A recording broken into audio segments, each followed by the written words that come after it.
Hi everyone, welcome to Bible Bites. This week we're thinking about silence. Now, these are short reflections on the Bible for everyday life. What can silence do in my everyday life? I've never probably really thought about that. What's the value of it? Well, looking at 1 Kings, you can see a story of a man named Elijah, and he does some pretty amazing things, and God is with him in a very powerful, tangible way. Yet he seems to overstretch himself, and he seems to go out on a limb and become a bit isolated. He doesn't have a support network around him, and he ends up becoming really down and really burdened, and really he has the weight of the world on his shoulders because he feels like he's the last person around that's really going for it with God, and so he's got to be the front man for everything. It's just becoming overwhelming. Well, in the story we read that God comes to Elijah, and he gives him food, and he looks after him, and he builds him back up again. And Elijah gets up and goes on a journey. He goes on a journey to the mountain of God, the place where the 10 Commandments were given to the people of Israel. It's the place where the people encountered God, and he goes back to this place. And it says that there was an earthquake, and there was wind, and there was fire, and there was all this commotion around us, but every time all these amazing things happened, it says that God was not in these things. And then it says, out of the whirlwind, out of the silence, God spoke to Elijah. Out of the silence. I don't know how you feel about being in silence or in a silence, especially sat with another person. Is it a really uncomfortable place? Do you feel the need to say something or to do something to fill that space? Our modern life makes it very easy to fill every moment of the day with something. We can find jobs and bits and pieces to get on with. We might have work to do. We might have someone to look after. But we've also got our phones. We've got these little lights catching our attention, drawing our eyes to them. The TV, our computer perhaps, music. There are so many things that are coming in, so many things that are filling our minds, that we're processing, that we're chewing over, that it's just going into our lives. How often do we leave space for silence? What even is a silence? Is it the absence of those things? Sometimes silence can feel a bit like nothing's going on.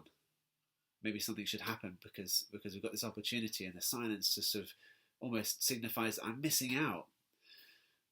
Silence actually, I think, is not an empty space. It's a space that's alive with potential. There's so much going on when we're in silence. When we're sat consciously bringing our heart and our mind towards God in prayer, but with silence. There's nothing going on. That is a deeply significant moment. And one of the reasons we avoid it, one of the reasons I avoid it, is because it's so hard to bring myself to that place, because as soon as I sit down and I just be, suddenly what I've got to do for next week comes into my head, and my hands start fiddling, and I feel like I've got to do something, and my body says, come on, you need to go, we need to get on. Actually, all I need to do in that moment is just sit and be, and acknowledge that yes, my brain and my mind are overworking, they're wanting to do something, they're wanting to fill the space, but just be, just give this silence to God and see what he'll say and speak to us through it. Another reason why I think silence is so crucial is because for Elijah, this moment of God speaking out the silence was formative for his ministry. It was formative for his life. It impacted him very significantly. And I think back to the big sort of turning points in my life journey so far, and they were probably directed quite significantly by probably very short periods of reflection on what I should do. At the moment, I feel like I'm at another turning point where I have just finished a course, and I'm coming towards the end of this placement within the circuit as a trainee, and I've got to decide what am I going on to next. Now, I haven't been thinking about this question day in, day out for weeks and months on end. It's come into my mind a bit, but I've just sort of pinned it for later because I'm busy enough as I am.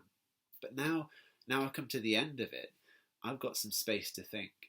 And really, it's these next few days and weeks which are going to be really significant as I allow space for others around me and for God to speak into my life, and as I listen intently as to where and what I should do next. I'll probably end up doing whatever it is next for a long time, much longer than doing the listening. The silences in our life, the pauses, the punctuation of our life gives us space to pause, space to breathe, and space to consider what God's perspective on our lives is. So, wherever you are, if it's appropriate, consider after this video finishes, taking a time just to be silent.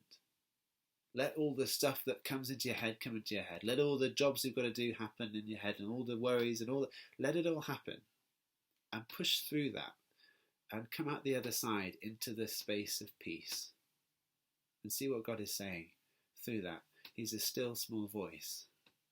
And I think he's a still small voice because if he was shouting, we wouldn't really be able to get on with our lives, because all this other stuff, we wouldn't be able to hear it. So he wants us to quiet ourselves in our inner being and find space for him. I pray that you have a profound encounter. I pray that you have an encounter which shapes the next hour, shapes the next day or even week or even longer of your life. And I pray that it comes through the active dynamism of silence.